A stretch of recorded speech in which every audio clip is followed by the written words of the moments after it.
High বন্ধুরা, আজ আমি তোমাদের চিকেনের রেসিপি দেখাবো। প্রথমে কড়াই তেল দিলাম, ভালো করে তেলটা গরম করে নিলাম। তারপর দুমো দুমো কাটা আলুগুনি আমি যে লাল করতে দিয়েছিলাম সেগুলো লাল হয়ে গেছে, তুলে নিয়েছি। লাল করার পরে ওর মধ্যে যেহেতু আমার কাছে এলাইচি ছিল না বলে আমি দালচিনি লবঙ্গ দিয়েছি, তেজপাতা দিয়েছি, পরিমাণ মতন সামান্য একটু চিনি দিয়েছি। সেখানে চিনিটা দিলে তরকারির একটা ফ্লেভার আসে।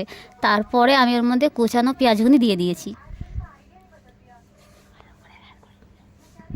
ভালো করে লাল করে নিলাম আমি পেঁয়াজগুনি।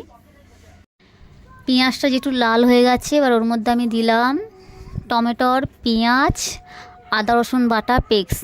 ওটা দিয়ে ভালো করে কষিয়ে নেবো, মানে একটু কষাবার পর নাড়াচাড়া দেওয়ার পর ওর মধ্যে আমি দেবো লঙ্কা গুঁড়ো, জিরে গুঁড়ো, হলুদ গুঁড়ো, কাশ্মীরি লঙ্কা গুঁড়ো, পরিমাণ মতন লবণ দিয়ে ভালো করে এটা নাড়াচাড়া করবো, কষাবো মশলাটা ভালো করে কষিয়ে নিয়েছি। আলুটা আমি আগে দিলাম না, কেন আলুটা যেহেতু আমি ভেজে তুলে নিয়েছি, তাই মাংসগুনি আগে দিচ্ছি। দিয়ে ভালো করে এটা মাংসগুনি কষিয়ে নেবো। মাংস কষানো হয়ে গেছে, যে ভাজা করা আলুগুনি রাখা ছিল ওগুলো আমি দিয়ে দিলাম। দিয়ে ভালো করে কষিয়ে নেবো, আলুগুনি দিয়ে ভালো করে তরকারিটা কষিয়ে নেবো। এবার মাংস আলুটা একসঙ্গে কষিয়ে ওর মধ্যে একটু জল দিয়ে দেবো।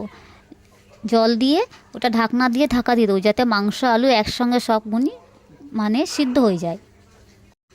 এবার আমার চিকেনটা সম্পূর্ণ কমপ্লিট হয়ে গেছে। ওর দিয়ে আমি গরম মশলাটা দিয়ে দিয়েছি, কেন তরকারিতে যাতে আর টেস্টি ইয়াম্মি হয়।